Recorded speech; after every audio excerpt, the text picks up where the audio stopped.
to the Matriarchs. Today, we're diving into the truth that every mom needs a village. Real support, real community, real connection. Especially when you're raising daughters who are trying to navigate today's world. From social media pressures to friendship drama, from confidence swings to dealing with all the moods that accompany the teen years. Being a girl mom is a blessing, but it's also a battlefield sometimes. And that is the reason why the Matriarchs exist. We want to create that village that we all deserve, a place where moms can come as they are, a place to learn, laugh, cry, grow, and breathe again, and just have some conversations together. A place where we aren't judged and are always supported. Exactly. And girl moms need girl moms. Teen girl moms especially need a village behind them. So motherhood used to be communal. Sisters, neighbors, aunts, grandmas all pitched in to raise children. And it still is like that in some cultures. And I want to make it communal in every culture. Yeah, I agree. It makes all the difference in the world. And in today's world, moms often carry the entire emotional, mental, and physical load. We have a lot of amazing dads in the world, but culturally, moms do carry the load. And there are so many single moms in today's society. So it's more important now than ever. Yeah. Yeah. It's just so different raising girls in 2025 than it used to be. There's so much more pressure with social media. And we all compare ourselves, even moms do. I know I do. Yep. There's more access with social media and, other ways like that to try to compare ourselves to others and see what we're doing. And that's one of the reasons why I think we wanted to talk about this together, right, Trish, where we can come together and just talk about how we don't need to do that and just ask questions and stuff like that. Yeah, I think it's just it's so important to know that truly we're not alone, but a lot of times motherhood can feel lonely. I feel like that's a little more common when they're toddlers, but as teenagers, there's just so many more problems today, right? And I feel like, so one of my daughters went through a diagnosis and sometimes when you go through hardships, you do feel alone. And it also reminds us having a village of moms, that we're not failing. There's so many struggles that come with motherhood. There's so many beautiful things as well. But I think, it's just important that we come together and help each other. That's kind of the goal here. Yeah. It's funny. Several years ago, it's probably been 3 or 4 years ago. I'm trying to think. Emma's in 4th grade. So yeah, around her kindergarten year, I was doing a Bible study. I should have looked at this to see what the name was because I can't think of it now. I'll have to share that later. But it was about finding your friends, finding your village and, how to do that. And because I struggle with this, I'm not a very talkative person. I'm social. I live to be around people, but I'm just I get awkward and don't know what to talk about or what to say or, so I was reading this Bible study and trying to figure out who my village was going to be. And I was praying and Emma had this one really good friend that in her classroom.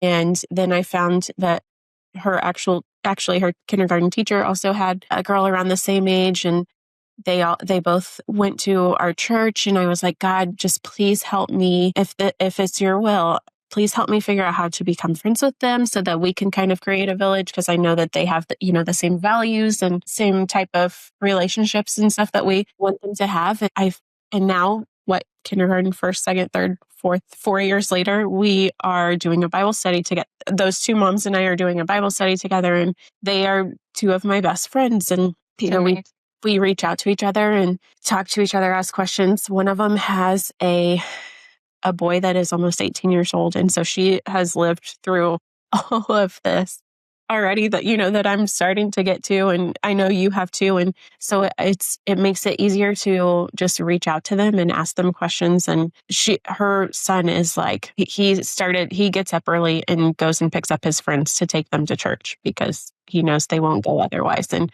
I'm like, that's what I want. That's what I want my kids to turn out like. I want them to reach out to their friends and be that light for them. And so it's so nice to have people like that in my life that I can reach to for questions about stuff like that. Or if something comes up with my girls and I'm like, how should I handle this? We need that to bounce ideas off of. And they're not always going to have the answers. Yeah. But it's just so nice to have someone there to bounce that stuff off of and try to figure it out together. And I don't know what I would do without that.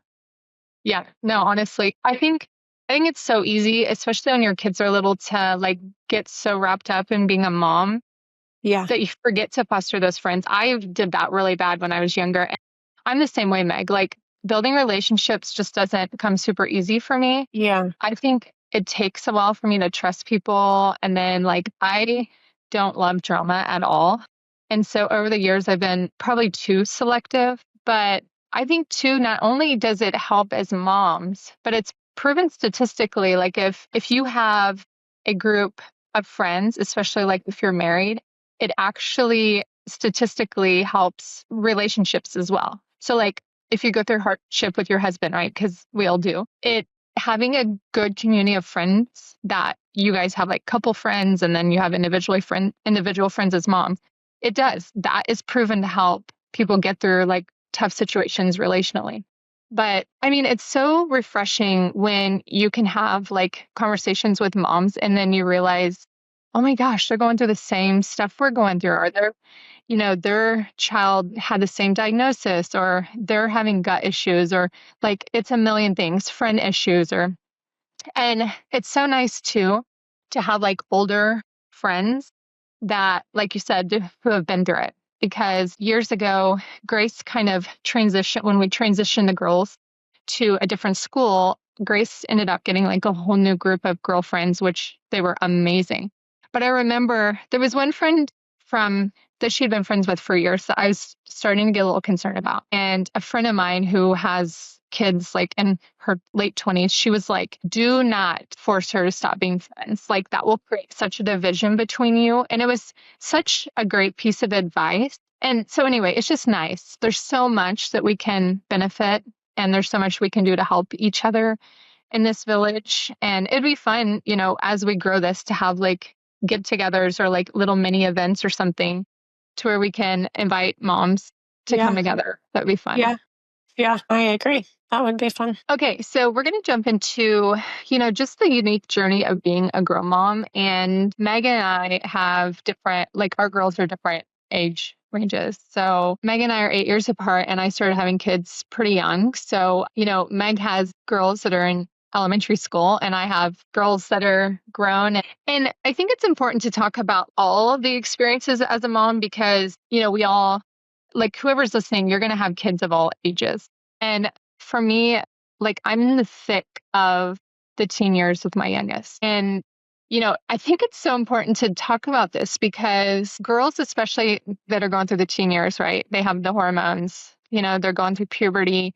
There's so much pressure at school. Like, for instance, my older girls told Allie, they were like, the hardest year for us, and that they all said the same thing, was 8th grade. Like, there's so much drama.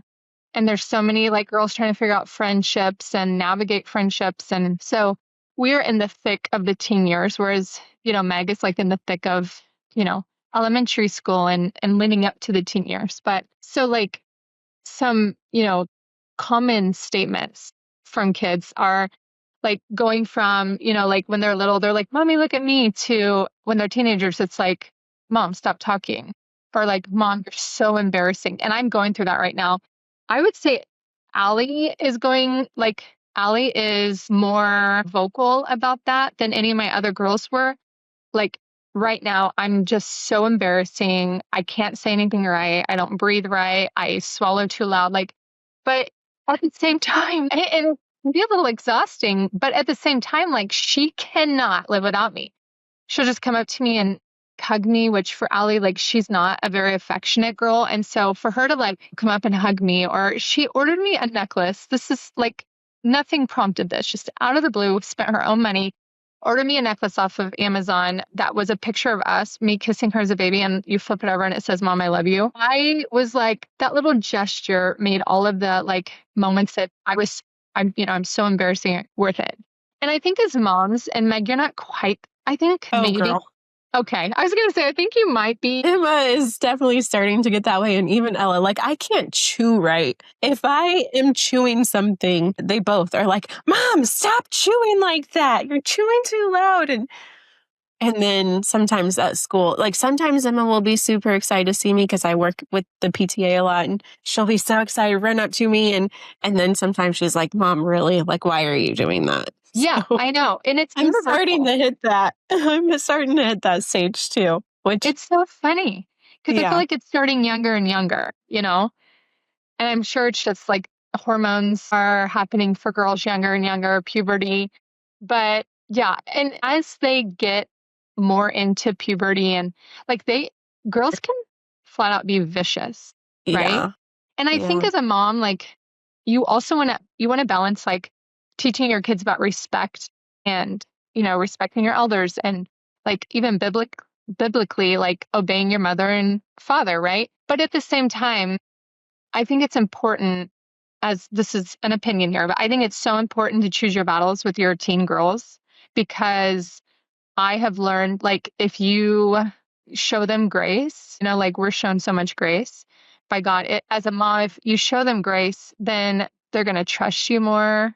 You're going to not create such a like a wedge between you and your daughter. And I think these are all important talking points. So, I saw a video the other day. It was actually from Charlie Kirk, and he was talking about how your kids should fear you when it comes to discipline. And like it was given examples like, I could never do that because my mom would kill me or whatever. Like, just like we should fear God. yeah. And I mean, that's in the Bible. We are supposed to fear God. And I mean, yeah, I do. Because I know he's like to a point, like he loves you and he wants what's best for you. But sometimes we think we want what's best for us too, but he has better plans.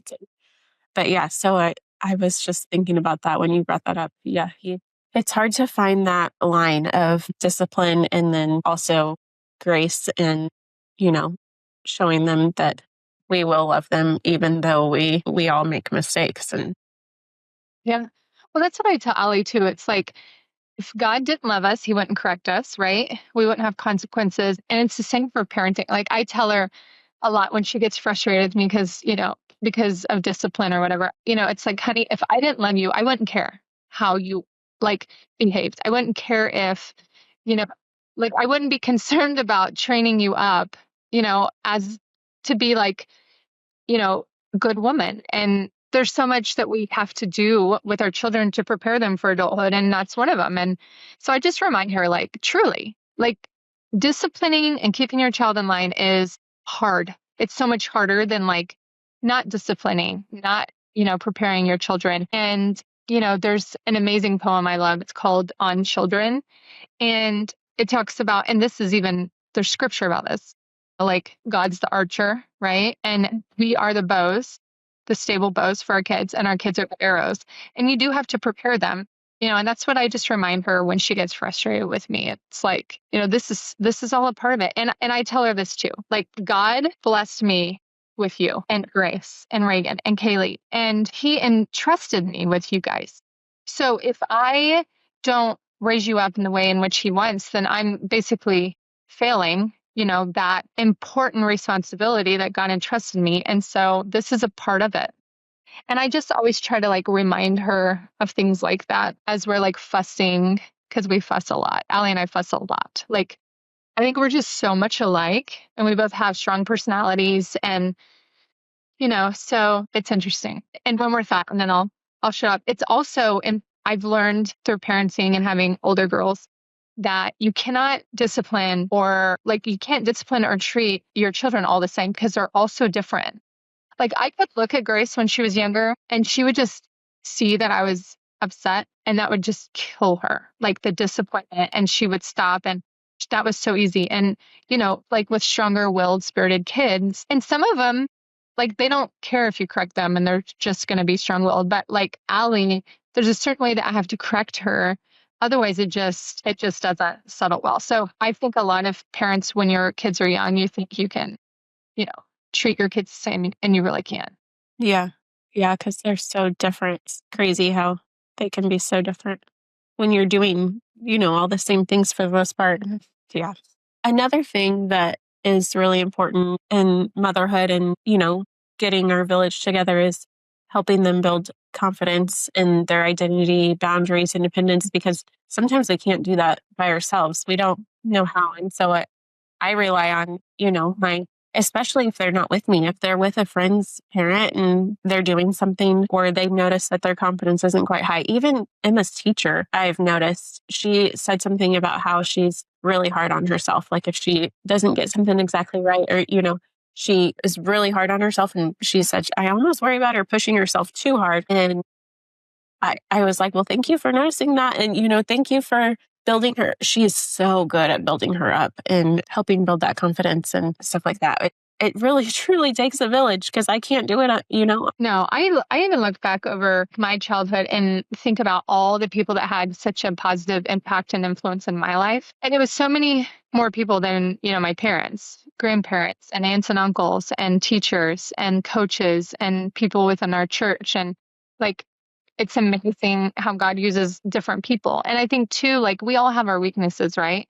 So if we have a village of people and our kids can see that we have a village of people, they can learn from our friends or family who have other strengths than we have. And I think that's important. And for Ali, Ali's getting to the point where like she really wants to understand the Black culture since she's, half Black. And it's something that like I can't necessarily teach her. You try so hard.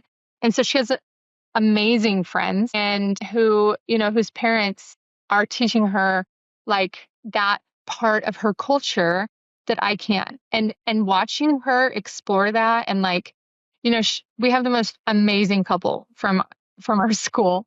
And one of them is her soccer coach and his wife, and they're first generation. And I can't exactly remember where they're from. Like Zambia, maybe. Tanzania, I can't remember. But so when she goes to their house, like they cook like food for her that is from their culture and she talks about it. But what's crazy is I see like her coming into her identity through that. I see her like growing in confidence and it's just amazing.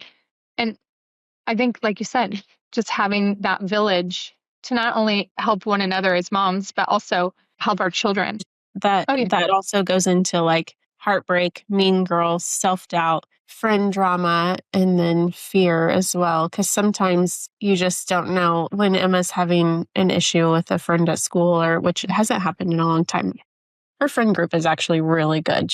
We've been really blessed with her friend group. And I hope and pray that Ella finds that eventually as well. But all of that, like if I bounce those ideas off of friends too. And I know I have with you, even when there's drama or self-doubt or a girl that's mean. And then eventually I know once we get into the heartbreak and dating and that whole world, I just know that I'm going to need my friends, Yeah, to help with that. And I'm like, what do I do?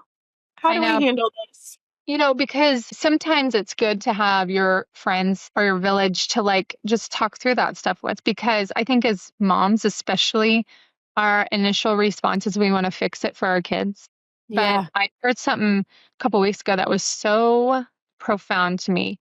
It said something along the lines of like, if you try to fix all your kids' problems, first off, you hinder them from growth.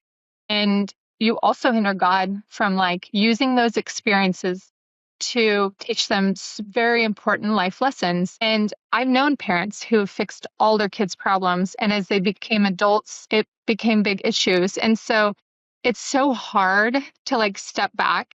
I think it's important to offer your children guidance but to like get too involved is, in my opinion, it's not the best thing for them. And so sometimes just having someone to talk to, like, oh my gosh, Allie's going through this and I just want to fix it so bad, but I know I shouldn't. And just like talking through things or and, and there are some moms who do want to fix their problems. I'm not saying that like, I'm not saying you're wrong and I'm right or Yeah. vice versa, but it is important like to help them navigate it Yeah. without always fixing it. Yeah.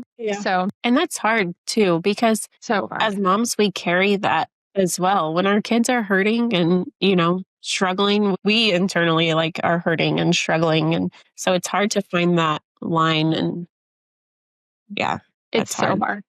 I think instinctively we don't want our kids to feel pain and We hurt want and to, heartache. yeah, And take it like, all away. yeah, having all girls, like one of my biggest fears was the heartbreak side of it, because that can be just so deep and life changing. And yeah, Yeah. that's tough. That's tough too. Also, having teen girls have learned to like when the girls come to me and they want to talk to me or they want to vent. I have learned, and it took me a while to figure this out, but I've learned to say, do you want me to just listen or do you want advice? Because I think the other thing as moms, we just want to give all this advice because we have all these experiences and wisdom, and we don't want them to like have to recreate that wheel, as they say. But I think sometimes your kids just want you to listen. They don't always need, wisdom or advice or from you. They just want you to listen. So that's an important lesson I've learned having girls. I think too, just watching them like grow into themselves is like the most beautiful reward of motherhood. And having adult children, is so amazing. And I think sometimes when our kids have certain behaviors when they're younger, you think they're going to have those behaviors forever. And they don't. Most of the time they grow out of, those behaviors that you don't love. Or so it's just fun. It really is so rewarding. So, what the Mom Village looks like on the Matriarchs is for future episodes, we're going to share stories so no one feels alone. And we're going to give like some practical tools and hear from other moms and have moms on as guests just to have like these like raw conversations that I think Meg and I both think so many moms need to hear. And, we're going to talk about like lifting each other up and, not through perfection, but through honesty and just the realities of being a mom.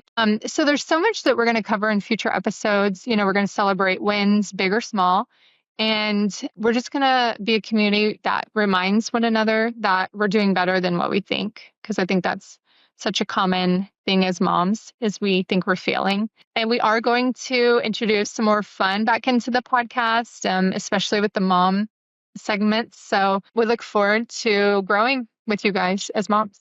So that's a wrap on today's episode. Being a mom is hard. Being a girl mom is sacred. And being a teen girl mom, that's some next level strength, courage, and grit. But you're not doing it alone anymore. Welcome to the Mom Village, where we raise our girls, build each other up, and grow stronger together. One conversation at a time. We hope you join us.